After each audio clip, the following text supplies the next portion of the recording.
안녕하세요, 살빼고입니다. 전편에선 현대 채식주의 운동의 태동에 대해 이야기했습니다. 그렇게 채식주의 운동은 육식의 해로움을 내세우며 전 세계로 퍼져나갔는데 1950년대 현대 영양학의 패러다임이 바뀌는 결정적인 사건이 일어나게 됩니다. 그 전까지만 하더라도 채식주의자들의 주장은 과학적 근거가 없는 주장으로 그다지 파급력이 부족했습니다. 그런데 1950년대 안셀키스라고 하는 생리학자가 미국 정부의 지원을 받고 현대인의 식생활과 심혈관 질환의 연관성에 대해 연구를 했는데 이후 그는 세계가 깜짝 놀랄만한 논문 하나를 발표하게 됩니다. 이전에도 1913년 러시아의 병리학자 니콜라이 아니시코프가 토끼에게 콜레스테롤을 다량 먹였더니 동맥 경화증이 발병했다는 연구를 발표했었는데 인간을 대상으로 한 관찰 연구는 안셀키스의 이 논문이 최초였습니다. 안셀키스는 지방이 심혈관 질환을 일으키는 주요 요인이라 생각했고 그럼 그의 확증 편향이 잘 드러내는 예가 있는데 1957년 키스는 미국인의 동맥이 경화반으로 가득 차게 된 것은 오랜 기간 기름진 음식에다 지방이 가득한 식사를 해왔기 때문이라고 이야기했습니다. 그 증거로 젊은 벌목꾼이 사례를 들었는데 그들은 빵 한 조각을 치즈에 버터를 잔뜩 발라 먹는다. 그리고 맥주도 곁들인다. 이는 지방이 관상 동맥 문제를 보여주는 본보기다. 라고 그는 말했습니다. 그의 연구는 소수만 관찰했고 식단을 측정하는 구체적인 방법조차 불분명했음에도 불구하고 키스는 확신에 가득 차 지방이 명백하게 심장질환 발병의 주원인이라고 기록했습니다. 물론 이것은 그가 바라던 결론으로 귀결되었습니다. 그렇기에 그가 무엇을 발견했든지 충분히 예상 가능한 결론이었는지도 모릅니다. 그렇게 1953년 안셀키스는 식이심장 가설을 제기했고 이 논문은 학계에 큰 파장을 일으키게 됩니다. 그의 논문은 너무나도 명확한 증거를 제시했기에 많은 연구자들의 지지를 얻게 되었고 그의 가설은 정설이 되어 갔습니다. 그런데 이후 정말 안셀키스에게 천운 같은 사건이 하나 터지게 되는데 바로 아이젠하워 대통령이 1955년 심장 발작을 일으킨 것입니다. 세계 초강대국 미국의 대통령이 심장 발작으로 쓰러졌으니 전 세계적으로 얼마나 큰 이슈였겠습니까? 키스는 이 상황을 기회로 판단하여 기존에 친분이 있었던 대통령의 주치인 폴 더들리 화이트에게 자신의 지방 심장 가설을 설득하게 됩니다. 대통령의 주치의였던 폴 더들리 화이트는 의학계에서는 엄청난 영향력을 가지고 있던 인물로 정치력이 뛰어났던 안셀키스는 이미 그와의 친분을 가지고 있던 차였습니다. 대통령의 심장병 원인이 밝혀지지 않았던 당시로서는 빠른 입장 표명이 필요했던 화이트에게 키스의 지방 심장 가설은 매력적이었습니다.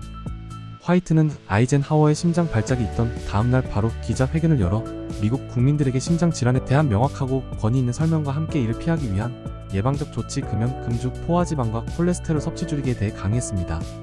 그 후 몇 달 동안 화이트는 기자회견과 기사를 통해 계속해서 대중에게 대통령의 건강 상태를 알렸고 키스는 기사 첫 페이지에서 화이트가 이름을 언급한 유일한 연구자였으며 키스의 이론은 그가 길게 인용한 유일한 식이 이론이었습니다. 미국의 중년 남성들이 대통령의 심장 발작으로부터 얻은 교훈은 식이 지방을 줄여야 한다는 미국 최고 의사들의 권고였습니다. 그러나 아이러니하게도 아이젠하워는 1969년 심장질환으로 사망하기 전까지 의사들의 식이 지침에 따랐으며 그들이 포화지방의 대체제로 만든 식물성 마가린을 구운 토스트와 함께 매일 아침을 먹었던 것이었습니다. 아무튼 이 일을 계기로 안셀키스는 타임즈 표지 모델을 장식할 정도로 막강한 영향력을 가진 인물로 발돋움하게 됩니다. 당시 그의 영향력은 절대적인 것이어서 그의 가설에 반하는 연구들은 묵살되었고 그에 반하는 학자들은 학계에서 따돌림을 당해야 했습니다. 이 사건을 계기로 1956년엔 미국 공공보 건국으로부터 연간 $20만 달러의 예산을 지원받아 7개국에 대한 비교 연구를 진행했고 연구 결과는 1970년 미국 심장학회가 211쪽짜리 학술 논문으로 간행하여 하버드 대학 출판부에서 출판하게 됩니다. 이후 이 논문을 기반으로 한 수십 권의 책과 수백 편의 논문들이 발표되고 2004년까지 의학 분야에서는 이 논문을 참조한 논문이 100만 편 이상 발표됩니다. 대부분의 연구들이 지방과 적색육에 대한 확증 편향을 가지고 이루어진 연구들이었기 때문에 지방과 적색육은 시간이 지날수록 더욱 더 악마화되어 갑니다. 그러나 수십 년이 지나 연구에 참여했던 연구원의 폭로로 알려진 최초 연구는 원래 22개국이 연구 대상이었지만 안셀키스는 그의 확증 편향을 증명하기 위해 자기 가설에 맞는 6개국만 선별하여 논문을 발표했었고 이후 7개국 연구는 그의 확증 편향을 확고히 하는 논문일 뿐이었다는 것이 사실로 드러난 것이었습니다. 최초 22개국의 연구 결과에서는 심장 지질 가설에 대한 아무런 상관관계를 밝힐 수 없었던 것이 드러났습니다. 결국 우리 인류는 한 생리학자의 확증 편향에 의해 철저하게 속았고 수십 년 동안 그렇게 가스라이팅 되어 왔다는 것입니다. 정말 믿기 힘드시겠지만 사실입니다. 저 또한 평생을 포화지방이 비만과 심혈관 질환의 원인이고 고기를 많이 먹으면 몸에 좋지 않다는 걸 상식으로 알고 있었습니다. 그러나 이야기는 여기에서 끝이 아닙니다. 이런 일련의 사건들로 전 세계 식이지침이 육류 섭취를 제한하고 탄수화물 위주의 섭취를 권장하게 되고 포화지방을 식물성 정제유로 대체하게 되면서 인류는 헤어나올 수 없는 질병의 늪으로 빠져들게 됩니다. 솔직히 이런 내용들을 다루는 것이 두렵습니다. 옛날 지식을 맹목적으로 따르는 전문가들과 적이 되고 제가 주장하는 내용들이 전 세계 주요 단체들의 식이지침에 반하는 내용이기 때문에 부적절한 컨텐츠로 언제 유튜브에서 퇴출당할지 모릅니다. 그러나 저는 내 목숨이 다하는 그날까지 진실을 알리고 저를 믿는 분들의 건강을 위해 노력할 것입니다.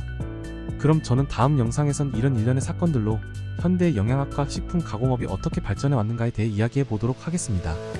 다음 영상도 기대해 주시고 앞으로 여러분들이 체계적으로 체중 관리와 건강 관리를 할 수 있게 조금 더 전문적인 지식에 대해 이야기해 볼 생각입니다. 그럼 구독, 알람 설정하시고 다음 영상 기다려 주세요.